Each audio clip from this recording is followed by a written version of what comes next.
Hello everyone, in this video we're going to be showing you how to delete all Google search history on iPhone.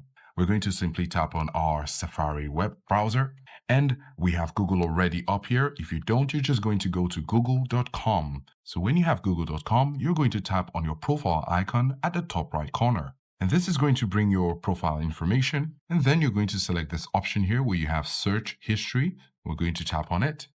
And then we're going to scroll down a little bit. Now here we have some search history like today, and then if we want to delete all Google search history, we're going to tap on the delete option here. It is a drop-down menu, so when you tap on it, you have delete today, delete custom range, delete all time. So we're going to tap on delete all time. And here you could choose the option that you'd like to delete for all time. You have the image search, the search, and the video search.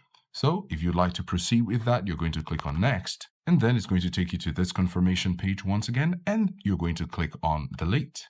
Now you can see that deletion is complete. And then you're going to tap got it at the bottom right area. And there you have it.